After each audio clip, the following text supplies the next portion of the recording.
Hello students, तो आज हम लोग केमिस्ट्री का एक बहुत ही इंपॉर्टेंट चैप्टर जो कि चैप्टर फर्स्ट मैटर है वो डिस्कस करने वाले हैं। और ये जिस बुक से मैं आपको अभी पढ़ा रहा हूँ वो है क्लास 8 की केमिस्ट्री। तो यह चैप्टर फर्स्ट जो मैटर है वो सिर्फ चैप्टर क्लास 8 के लिए नहीं, बाकी क्लास 7 और क्लास 6 के जो बच्चे हैं वो भी यहाँ पे पढ़ सकते हैं, क्योंकि जो कंटेंट है क्लास 6 7 8 में वो लगभग सेम ही रहते हैं। तो चलिए स्टार्ट करते हैं। और ये जो मैं आपको पढ़ा रहा हूँ वो सेलेना पब्लिकेशन की बुक से है। तो यदि ये बुक आपके पास हो तो आप बुक्स को सामने रख करके पढ़ सकते हो और ज्यादा अच्छी तरह से आप समझ सकते हो। और ये जो वीडियो आप देख रहे हो वो आपका साइंस स्टेशन, आपका अपना चैनल साइंस स्टेशन चैनल पे आप देख रहे हो। यदि आपको वीडियो पसंद आए तो वीडियो को लाइक करें, पसंद ना आए तो भी वीडियो को लाइक करें और चैनल को सब्सक्राइब करें। और इसी तरह का और भी वीडियो देखने के लिए हमारे चैनल के साथ आप बने रहे। तो चलिए शुरू करते हैं। तो सबसे पहले हम इसका इंट्रोडक्शन देखेंगे, और इंट्रोडक्शन तो काफी सिंपल है। यदि आपने केमिस्ट्री पढ़ी हो क्लास 6 और 7 में तो ये आपके लिए बहुत आसान सी बात है। मैटर का डेफिनेशन एक लाइन में आपको बताऊं तो matter is anything that has mass and occupies a space is called matter. तो देखो, आपके आसपास में जितनी सारी चीजें हैं, जिस चीज को आप टच कर पा रहे हो, जिसको आप देख पा रहे हो, वो सब के सब मैटर्स में आते हैं। और मैटर चाहे लिविंग थिंग हो या फिर नॉन लिविंग थिंग, वो आपका मैटर ही है। मैटर का बेसिक सा कैरेक्टरिस्टिक्स क्या है कि मैटर के पास क्या होना चाहिए? मैटर के पास बस एक चीज होना चाहिए, वो जो सब्सटेंस जिसको आप मैटर कह रहे हो उसमें एक मास होनी चाहिए, और दूसरा वो कहीं पे रहे तो उसके लिए ऑक्यूपाइज करता हो वो स्पेस। तो ये बेसिक सा फंडा है। तो मैटर में हम लोग टाइप्स ऑफ मैटर देखने वाले हैं, मैटर का जो कॉम्पोजिशन है वो देखने वाले हैं। फिर आगे हम लोग देखेंगे कि इंटर कन्वर्जन ऑफ मैटर कैसे करवा सकते हैं, और कुछ कुछ प्रॉपर्टीज देखेंगे जो इसका जैसे कि इसका जो फंडामेंटल जो एलिमेंट्स है जैसे होकर के ये मैटर का प्रोडक्शन हुआ है, वो आपका जो एटम एस मॉलिक्यूल्स है उसके बारे में भी हम लोग डिटेल्स में जो है चैप्टर में डिस्कस करने वाले हैं। तो चलिए शुरू करते हैं और आगे बढ़ते हैं। नेक्स्ट जो हम अब पढ़ने वाले हैं वो देखेंगे कुछ इसका हिस्ट्री से रिलेटेड, कि आखिर ये जो मैटर है और इसके पहले जो मैटर के बारे में और डिटेल्स में अध्ययन करने का जो प्रयास है वो कब से हुआ था और किसने करा था। तो आपको बहुत प्राउड होगा ये जान करके कि सबसे पहले जो मैटर में का जो कॉम्पोजिशन है इसके बारे में बात करा था वो एक इंडियन बहुत बड़े फिलोसफर थे जिसको हम लोग महर्षि कन्नद के नाम से जानते हैं। तो ये जो इंडियन फिलोसफर है वो जो इंडियन फिलोसफर थे इसका नाम था महर्षि कन्नद। ये अपने टाइम पीरियड में इसने बताया था कि जो आपका मैटर है वो एक बहुत ही छोटे पार्टिकल से मिलकर के बना हुआ है, जिसको हम लोग कहते हैं अणु। मतलब उस जमाने में इसका नाम हिंदी में अणु कहते हैं, और इससे इसको हम लोग इंग्लिश में मॉलिक्यूल के नाम से जानते हैं। Which is formed of further smaller particle called परमाणु, जो कि परमाणु से मिलकर के बना हुआ होता है। और इस परमाणु को हम लोग अभी प्रेजेंट डे में एटम के नाम से जानते हैं। तो ये जो एटम है और ये जो अणु है वो आपको ग्रेट ग्रीक थिंकर डेमोक्राइटस ने बताया था कि जो आपका परमाणु है उसको हम लोग एटम के नाम से भी जानते हैं। इन शॉर्ट में आपको बताऊं थोड़ी सी, तो आप इसको ऐसे समझ सकते हो कि ये जो आप मैटर देखते हो ना, तो ये जो मैटर है ये किससे मिलकर के बना हुआ है? तो बेसिकली आपका जो मैटर है वो मिलके बना है मॉलिक्यूल से। किससे मिलके बना है? तो ये बना है आपका मॉलिक्यूल से। लेकिन ये जो मॉलिक्यूल्स है वो आखिर किससे मिलके बना है? तो भाई मॉलिक्यूल्स जो है ना वो मिलकर बना है आपका एटम से। मॉलिक्यूल किससे मिलके बना है?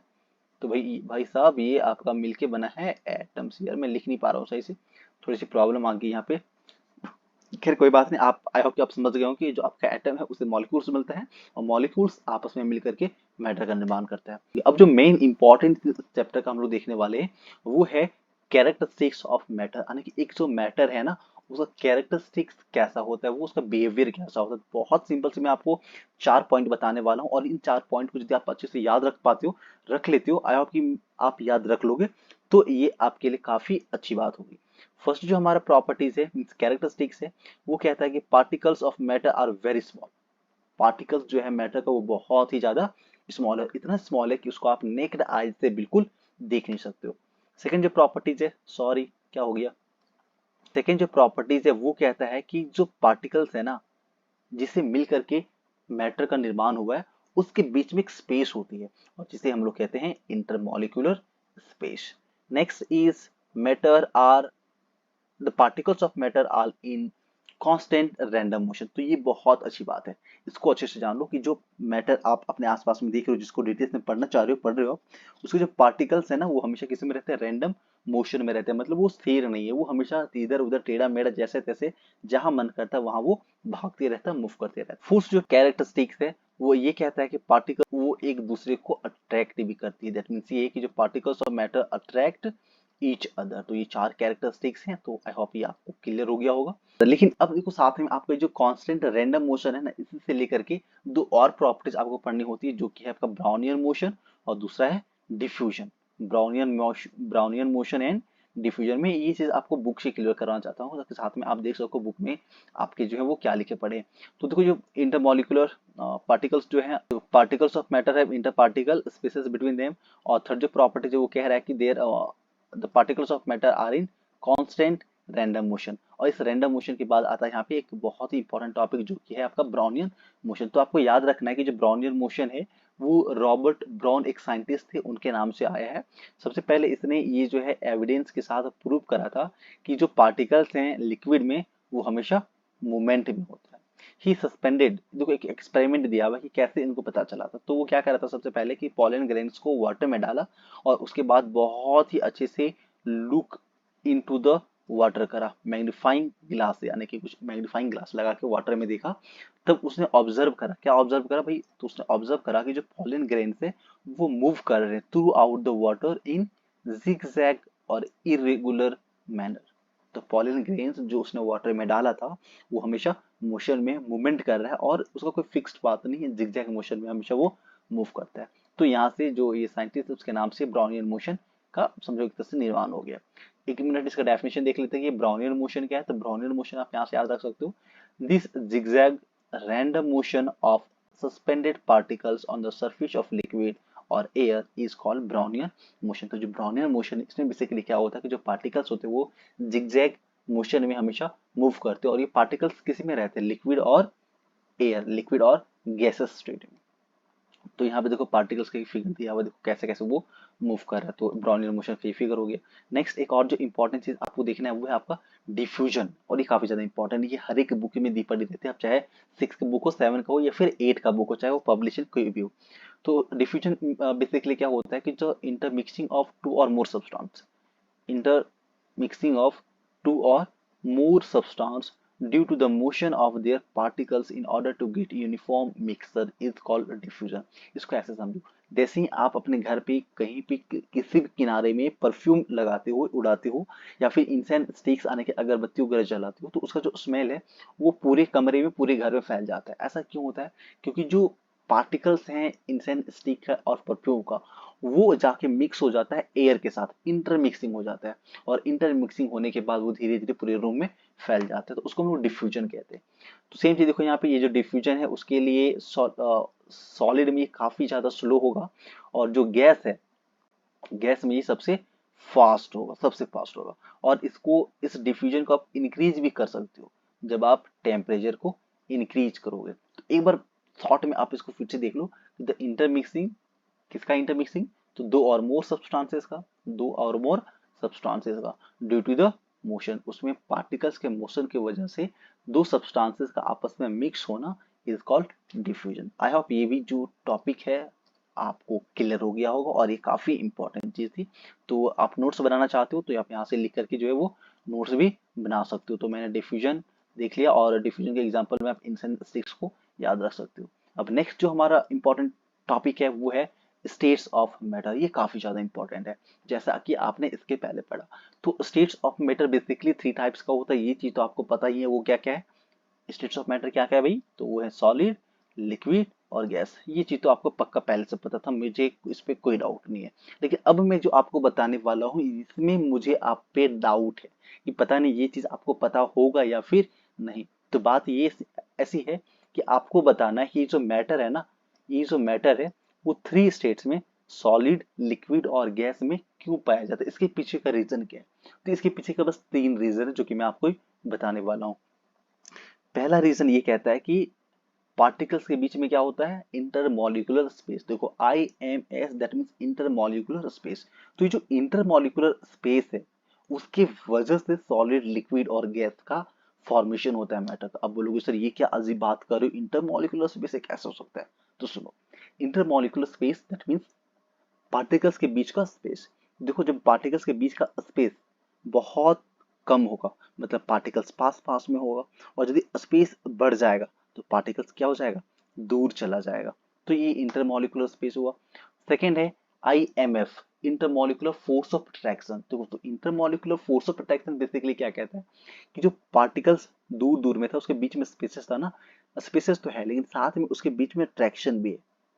दो पार्टिकल्स एक दूसरे को अपनी ओर खींचे हुए रखते हैं। तो यदि पार्टिकल्स नजदीक में है तो फोर्स ऑफ अट्रैक्शन ज्यादा है, पार्टिकल्स दूर में है तो फोर्स ऑफ अट्रैक्शन कम है। और एक और है, पार्टिकल्स हमेशा रैंडम मोशन में रहता है, वो हमेशा मूव करते रहता है, उसको थोड़ा गर्मी मिल जाए तो वो और तेजी से मूव करता है। तो इसीलिए जो आपका मैटर है वो intermolecular space, intermolecular force of attraction और रैंडम मोशन जो प्रॉपर्टीज है पार्टिकल्स का, इसके वजह से वो थ्री स्टेट्स में डिवाइड हो जाता है। जब पार्टिकल्स बिल्कुल पास पास में होते हैं तो फोर्स ऑफ अट्रैक्शन ज्यादा होता है, तो वो कौन से फॉर्म में होता है, सॉलिड फॉर्म में। और जब स्पेसेस जो उसके बीच का है इंटरमोलिकुलर स्पेस, वो थोड़ा सा बढ़ जाता है तो वो बन जाता है लिक्विड। और इसके बीच का जो फोर्स ऑफ अट्रैक्शन है वो क्या हो जाता है, फोर्स ऑफ अट्रैक्शन कम हो जाता है। और जो रैंडम मोशन का जो प्रॉपर्टी पार्टिकल्स का नेचर है, इसके वजह से जो पार्टिकल्स है वो मूव करने लगता है। तो वो जो पहले सॉलिड था, जो पहले वो सॉलिड था, वो अब मूव हो जाता है और बन जाता है लिक्विड। और लिक्विड के साथ फिर से यदि ऐसा कर होता है जब उसके बीच का पार्टिकल का साइज और ज्यादा बढ़ जाता है, तो पार्टिकल्स का बीच का जो स्पेसेस है वो और बढ़ जाता है, उसके बीच का जो फोर्स ऑफ अट्रैक्शन है वो और घट जाता है, तब जाके एंड में ये बन जाता है गैस। अब थोड़ी सी प्रॉपर्टीज देख लो सॉलिड का। तो सॉलिड का शेप फिक्स होता है और डिफिनिट वॉल्यूम होता है। डिफिनिट वॉल्यूम लिक्विड का होगा लेकिन इसका शेप फिक्स नहीं होगा। और गैस के केस में क्या है, ना इधर डिफिनिट वॉल्यूम नो और डिफिनिट शेप, ना ही इसका डिफिनिट शेप होगा और ना ही कोई डिफिनिट वॉल्यूम होगा। चलिए, तो अब आपको ये चीज तो समझ में आ गया ना बहुत अच्छे से कि उसके पार्टिकल्स जो है वो हमेशा मूवमेंट में होते हैं, उसके जो पार्टिकल्स है मैटर के वो हमेशा मोशन में रहते हैं। तो मोशन की वजह से आपको पता होगा, जब किसी चीज में मोशन होती है तो मोशन की वजह से वो एक एनर्जी को एक्वायर करता है जिसको कहते हैं हम लोग काइनेटिक एनर्जी। देखो जो भी चीज मोशन में होगा, यदि वो मोशन में है तो उसमें एक एनर्जी है, और उस एनर्जी का नाम क्या है भाई, तो उस एनर्जी का नाम है काइनेटिक एनर्जी। तो ये जो काइनेटिक एनर्जी है, चूंकि पार्टिकल्स मोशन में है तो काइनेटिक एनर्जी है, तो काइनेटिक एनर्जी के हिसाब से हम लोग मैटर को देखने वाले हैं। तो देखो क्या कहता है कि कोई भी सब्सटेंस हो, चाहे वो सॉलिड हो, लिक्विड हो या फिर गैस हो, वो बहुत ही छोटे पार्टिकल से मिलकर के बना हुआ है। और वो पार्टिकल कौन है हमारा भाई, वो है आपका एटम और मॉलिक्यूल्स और आयंस, जो कि हमेशा रहता है रैंडम मोशन में। तो इस प्रॉपर्टीज को, कि जो पार्टिकल्स है हमेशा मोशन में रहता है, इसको हम लोग कहते हैं काइनेटिक थ्योरी। क्या कहते हैं भाई इसको, एक बार फिर से बताओ मेरे साथ, आप भी बोलो। उसे कहते हैं काइनेटिक थ्योरी। अब देखो काइनेटिक थ्योरी के हिसाब से कुछ पोस्टुलेट्स हैं, काइनेटिक थ्योरी के हिसाब से कुछ पोस्टुलेट्स हैं। पोस्टुलेट्स मतलब कुछ समझो कि रूल्स हैं, कुछ नियम से थ्योरी है। क्या कहता है कि वेरी स्मॉल इन साइज, जो पार्टिकल्स है ना, मैटर के अंदर जो पार्टिकल्स है वो बहुत ही ज्यादा स्मॉल होता है। तो ये भाई कहने वाली बात ही नहीं है, इसका जो साइज है वो 10 टू द पावर -9 से लेकर के 10 टू द पावर -10 के बीच का होता है। तो ये यदि आपको पता ना हो तो आप देख लो पार्टिकल्स, इसको याद रखना। 10 to the power -9 to 10 to the power -10 metre जो है वो इसका साइज होता है, किसका, पार्टिकल्स का, जो मिल करके आपका निर्माण कराता है मैटर का। सेकेंड कहता है आइडेंटिकल इन ऑल रिस्पेक्ट। अब ये जो पार्टिकल्स है जिस मैटर में है, पार्टिकल्स जो है किसी मैटर का वो एक जैसा रहता है, आइडेंटिकल है। नेक्स्ट कहता है space is called intermolecular force of attraction. और ये जो स्पेस है दो पार्टिकल्स के बीच में, उसे हम लोग कहते हैं इंटरमोलिकुलर अट्रैक्शन। देखो गाइस, आप पार्टिकल्स में और मॉलिक्यूल्स में डिफरेंट मतलब अंतर मत इसको अंतर मत करना। पार्टिकल्स मतलब छोटे छोटे पार्ट्स, और मॉलिक्यूल्स और एटम भी वही चीज है। Next is attraction which holds together and give A shape. ये देखो क्या अच्छी बात है कि जो पार्टिकल्स के बीच में अट्रैक्शन था ना, वो एक बहुत अच्छा काम करने के लिए रिस्पॉन्सिबल है। वो क्या करता है, किसी भी ऑब्जेक्ट को शेप देता है। जब फोर्स ऑफ अट्रैक्शन ज्यादा होता है तो शेप फिक्स रहता है, जब फोर्स ऑफ अट्रैक्शन घट जाता है तो जो शेप है वो धीरे धीरे लुढ़कने लगता है और उसमें कोई शेप शेप रह नहीं पाता है। थर्ड कहता है कि motion which possess kinetic energy which increase on temperature. देखो जितने सारे पार्टिकल्स किसी भी मैटर में होते हैं वो हमेशा मोशन में होता है, और मोशन में होने की वजह से वो एक एनर्जी को प्रोड्यूस करता है जिसको हम लोग कहते हैं काइनेटिक एनर्जी। और ये जो काइनेटिक एनर्जी है ना वो बढ़ जाएगा, लेकिन ये कब बढ़ेगा, जब हम टेम्परेचर को बढ़ा देते हैं। चलिए ये हो गया, लेकिन अब आपको कुछ कॉन्सेप्ट समझनी है। जो काइनेटिक थ्योरी ऑफ मैटर पे बेस्ड है। यानी कुछ कुछ कॉन्सेप्ट ऐसे हैं जो आपके दिमाग में आ सकते हैं, लेकिन वो जो कॉन्सेप्ट है, वो जो क्वेश्चंस हैं, वो आपका बेस्ड है काइनेटिक थ्योरी ऑफ मैटर पे। अब बोलेगे सर कौन सा क्वेश्चन है जो हमारे दिमाग में आएगा, तो आपके दिमाग में पहला क्वेश्चन आ सकता है, why solids are rigid and have fixed shape. और ये क्वेश्चन सिर्फ आपके दिमाग में नहीं, आपके एग्जाम में भी आ सकता है। तो सोचो कैसे कि जो सॉलिड है वो फिक्स्ड क्यों है, उसका साइज फिक्स क्यों है, और वो बहुत ज्यादा रिजिड मतलब सख्त क्यों है। तो देखो ऐसा इसलिए क्योंकि जो सॉलिड है उसमें जो पार्टिकल्स हैं वो बहुत ही ज्यादा पास पास में होते हैं। आप यहाँ पे एग्जांपल में देखो, जो सॉलिड है उसके जो पार्टिकल्स हैं वो क्या होते हैं, बहुत पास पास में होते हैं। इसके बीच का जो स्पेस है, यहाँ स्पेस देखो, वो बहुत स्पेस कैसा है, लेस स्पेस है। स्पेस कैसा है, बहुत ही लेस है। लेकिन जो फोर्स ऑफ अट्रैक्शन है ना, इसका जो फोर्स ऑफ अट्रैक्शन है, वो अट्रैक्शन कैसा है, अट्रैक्शन हाई है। तो अब सोचो, अट्रैक्शन हाई है तो पार्टिकल्स दूर नहीं जाएगा, स्पेस कम है तो मतलब वो पास में रहेगा। तो वो क्या करता है, किसी भी ऑब्जेक्ट को, मैटर को एक शेप प्रोवाइड कराता है। तो वो क्या लिखा पड़ा है सॉलिड के केस में, कि molecules lie closely packed together with a great force of attraction between them. तो ग्रेट फोर्स ऑफ अट्रैक्शन की वजह से वो क्या रहता है, क्लोजली पैक्ड होता है। इसीलिए जो सॉलिड है वो फिक्स्ड शेप का होता है और वो रिजिड होता है। अब बोलोगे अच्छा ये चीज आपको समझ में आएगा, आ गया। तो अब आप बोलोगे सर दूसरा क्वेश्चन मुझे ये समझा दो कि जो लिक्विड है वो फ्लो क्यों करता है। इसके पीछे का रीजन देखो बाबू, ये है कि जो आपका पार्टिकल्स है ना लिक्विड में, वो कैसा रहता है, Fairlie less apart from each other, वो एक दूसरे से थोड़ा दूर रहता है। और जो फोर्स ऑफ अट्रैक्शन है वो लिटिल रहता है, लिटिल फोर्स ऑफ अट्रैक्शन। देखो जब फोर्स ऑफ अट्रैक्शन कम होगा तो पास पास में नहीं होगा, जब स्पेसेस थोड़ा दूर होगा तो जो फिक्स शेप होना चाहिए क्वांटिटी मीन्स किसी भी मैटर का, वो नहीं हो पाता है। इसीलिए लिक्विड जो है वो क्या करता है, किसी भी सरफेस पे रखो तो वो तुरंत पिघल जाता है, मतलब मूव कर जाता है। और इस प्रॉपर्टी को हम लोग कहते हैं फ्लूइड्स। तो फ्लूइड्स के बारे में भी आप यहाँ पे पढ़ लो, ये हो सकता है आपके क्वेश्चन में एग्जाम्स में आए। FLUIDS, तो फ्लूइड्स मतलब बेसिकली क्या होता है, ये वाटर का और किसी भी लिक्विड का वो प्रॉपर्टीज जिसकी वजह से ये क्या करता है, किसी भी सरफेस पे रखने के बाद ये स्प्रेड आउट हो जाता है, फैल जाता है या फिर मूव कर जाता है ऑटोमेटिकली। तो ये हो गया आपका वाटर।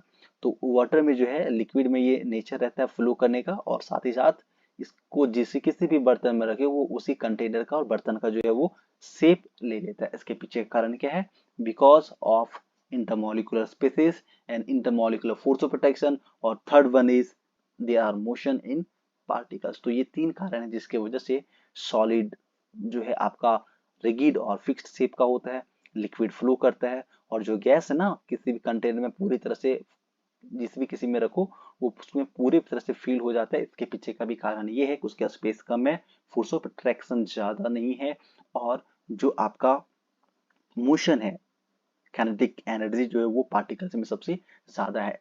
क्योंकि स्पेसेस कम है, अट्रैक्शन कम है, और वो बहुत ज्यादा मोशन में है, और मोशन में तो उसमें एनर्जी है। इसीलिए जिस किसी भी बर्तन में रखो पूरे बर्तन का जो है वो शेप ले लेता है, पूरे में फैल जाता है।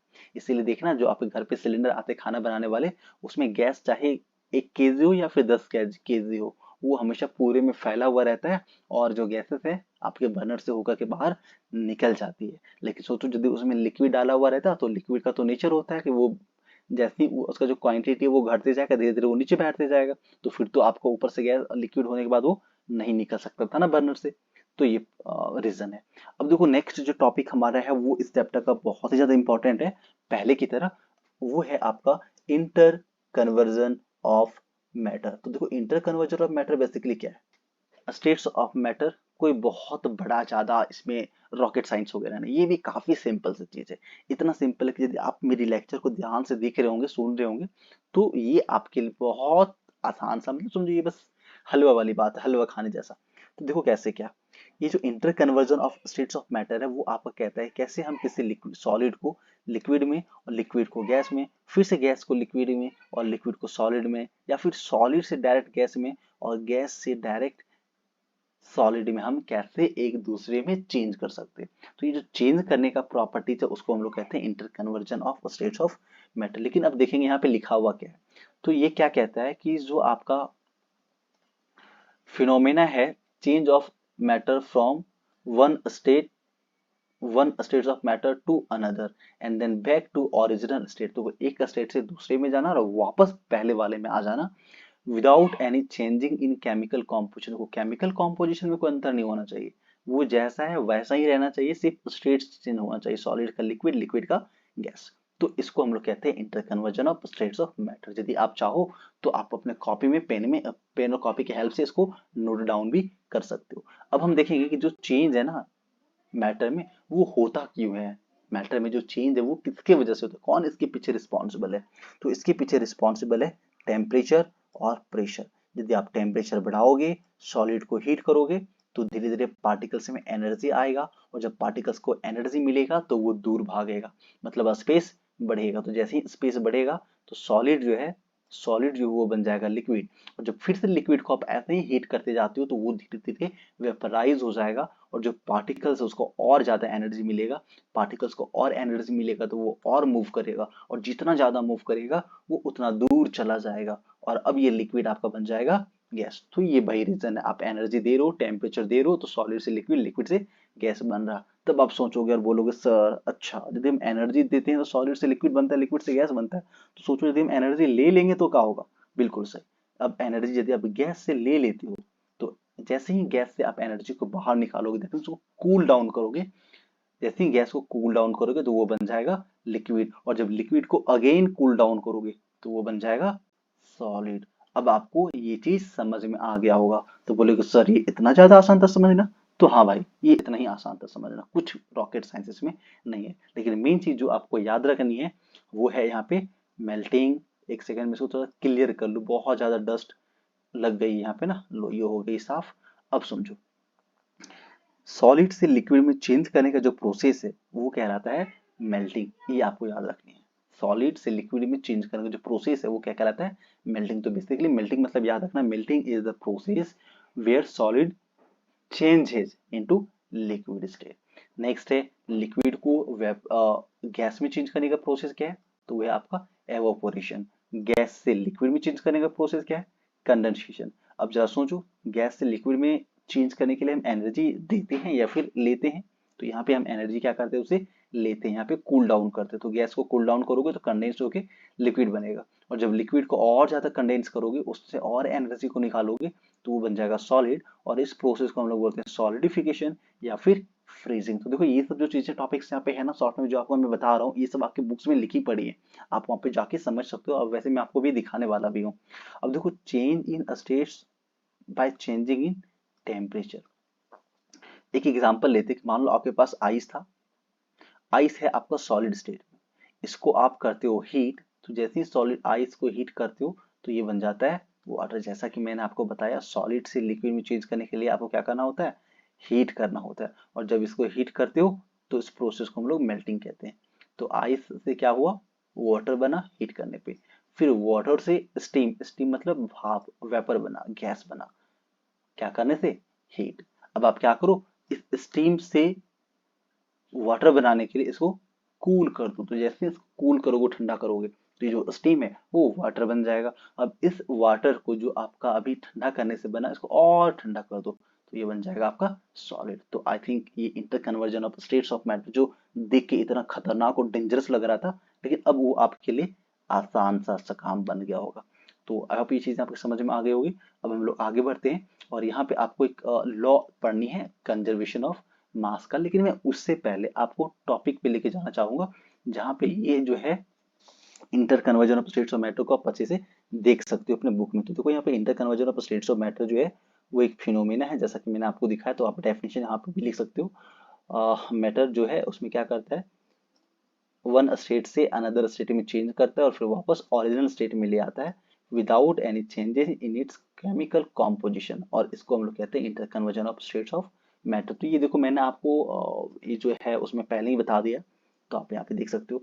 फिर दूसरा है, इसके पीछे रिस्पॉन्सिबल कौन है, तो वो है चेंज इन टेम्परेचर और चेंज इन प्रेशर। आप यहाँ पे देख सकते हो, बाकी जैसा जितना सारा कुछ मैंने आपको बताया वो सब का सब यहाँ पे लिखी पड़ी है, देख सकते हो। और सब्लिमेशन, सॉरी एक चीज ये बताना रह गया ना, तो मैं आपको वो भी करवा देता हूँ। सब्लिमेशन यहाँ पे देखो, हाँ, तो सब्लिमेशन बेसिकली क्या है, सब्लिमेशन एक प्रोसेस है inter conversion of states of matter का, जिसमें हम सॉलिड से डायरेक्टली गैस में चेंज कर देते हैं किसी भी मैटर को। देखो जो सॉलिड में है उसको चेंज करनी हो तो सॉलिड को मेल्ट करोगे, हीट दोगे तो लिक्विड आएगा, लिक्विड से अगेन हीट करोगे तो गैस में बनना चाहिए। लेकिन जो कुछ कुछ सब्सटेंस ऐसा है जिसके कि आपका नेफ्थलीन है ना, देखो पता नहीं लिख नहीं पा रहा हूँ मैं सही से इसमें, नेफ्थलीन है, फिर आपका आयोडीन है, कैम्फर है, तो ये सब जो चीजें हैं है ना, ये सब जो चीजें हैं वो सब्लिमेशन के अंदर में सॉलिड से डायरेक्टली गैस में चेंज हो जाता है। तो इस प्रोसेस को हम लोग कहते हैं सब्लिमेशन। और यदि आप चाहते हो कि गैस से डायरेक्ट सॉलिड में ऐसा कुछ कर पाना, तो जो जो सब्सटेंसेस सब्लिमेशन के थ्रू सॉलिड से लिक्विड बनाता ना, तो उससे यदि आप एनर्जी को निकाल लेते हो, कूल डाउन करते हो गैसेस को, तो वो गैस अब आपका चेंज हो जाता है सॉलिड में, और इस प्रोसेस को हम लोग कहते हैं डेपोजिशन।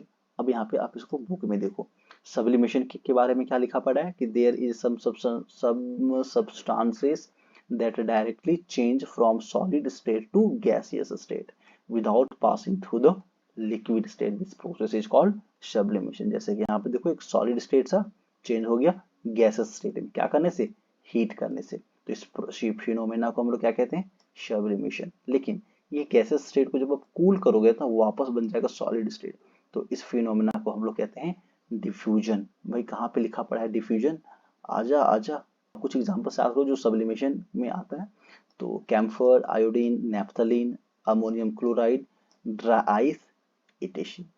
चलिए अब हम लोग ये सब भी देख लेंगे। यहाँ पे देखो आपका मेल्टिंग पॉइंट क्या है, मेल्टिंग और फ्यूजन क्या है। तो मेल्टिंग वो प्रोसेस है जिसमें हम लोग क्या करते हैं, कुछ सब्सटेंसेस को चेंज करते हैं सॉलिड स्टेट से लिक्विड स्टेट में, और इसे हम लोग कहते हैं मेल्टिंग। और जिस टेम्परेचर पे ये मेल्ट होता है उसे कहते हैं हम लोग मेल्टिंग पॉइंट। और यहाँ पे देखो जो आपका मेल्टिंग पॉइंट है आइस का वो 0 डिग्री सेल्सियस। तो ये जो इंपॉर्टेंट चीज़ है वो मैंने आपको बताया। अब आप चाहो तो डिटेल्स में इसको देख सकते हो, वही चीज़ है जो मैंने आपको बता दिया, लिखा पड़ा है। एवोपोरेशन देखो क्या होता है, एवोपोरेशन भी एक प्रोसेस है जिसमें जो लिक्विड स्टेट से डायरेक्ट सब्सटेंसेस वेपर स्टेट्स में चेंज हो जाता है ना। और इसके लिए, इसको करने के लिए भी आपको टेम्परेचर प्रोवाइड करवाना पड़ता है। Next is boiling point. तो बॉइलिंग पॉइंट बेसिकली वो टेम्परेचर है जिस टेम्परेचर पे कोई लिक्विड बॉयल होना शुरू होता है। और बॉइलिंग में आपको पता ही है बॉइलिंग से क्या होता है, बॉइलिंग करने से जो लिक्विड है वो आपका गैसियस स्टेट में चेंज हो जाता है। लिक्विड किस में चेंज हो गया, लिक्विड लिक्विड चेंज हो गया गैसियस स्टेट में, इसे कहते हैं हम लोग बॉइलिंग। और बॉइलिंग पॉइंट वो टेम्परेचर है जिसमें कोई लिक्विड गैसियस स्टेट में चेंज हो जाता है।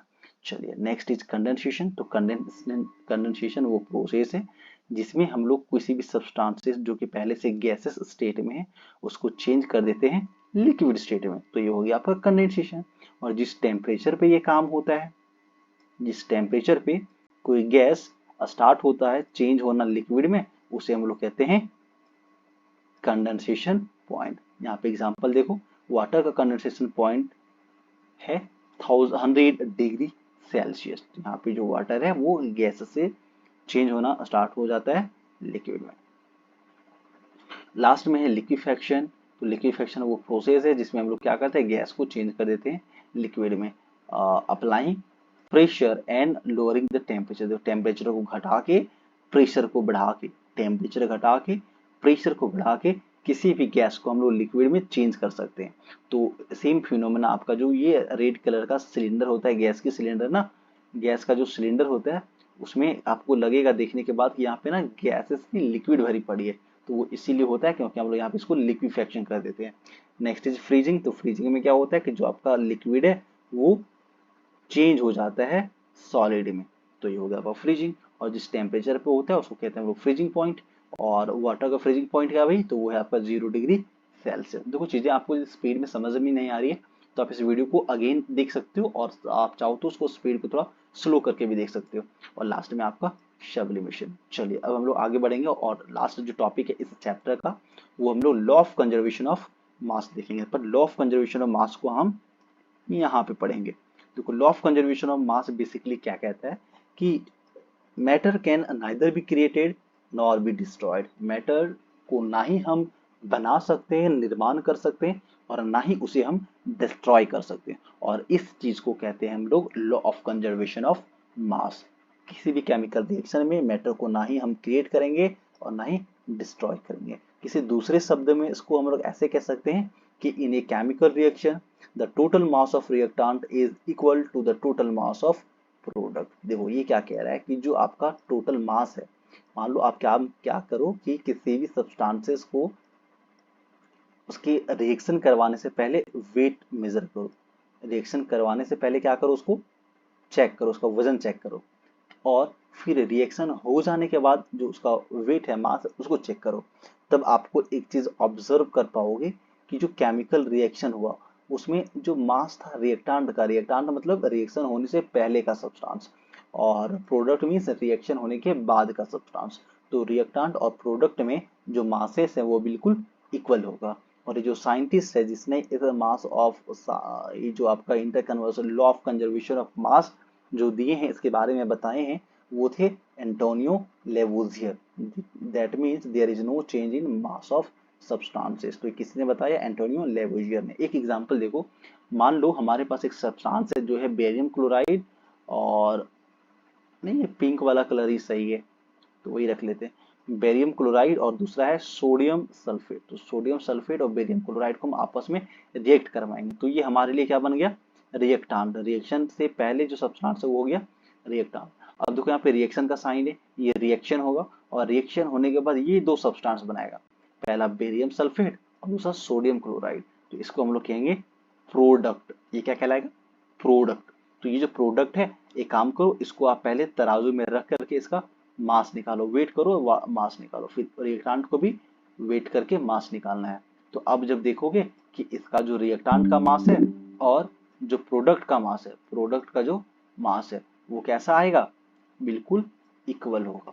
तो ये जो फिनोमिना है, ये जो आपका थ्योरी है, उसको कहते हैं हम लोग law of conservation of mass. यानी किसी भी रिएक्शन में जो मास है वो रिएक्टेंट और प्रोडक्ट का इक्वल होता है। आई होप गाइस ये आपका क्लियर हो गया होगा, और इस तरह से हमारा जो चैप्टर है वो खत्म हो गया। यदि वीडियो पसंद आई तो वीडियो को लाइक करें, चैनल को सब्सक्राइब करें, और जिस चैनल पे आप इस वीडियो को देख रहे थे वो आपका था साइंस स्टेशन। तो साइंस स्टेशन चैनल को सब्सक्राइब करें, अपने दोस्तों में शेयर करें, और इसी तरह के और भी लेक्चर्स को आप सुनने के लिए, पढ़ने के लिए बेल आइकन को अवश्य प्रेस करें। Thank you, thanks guys, thanks for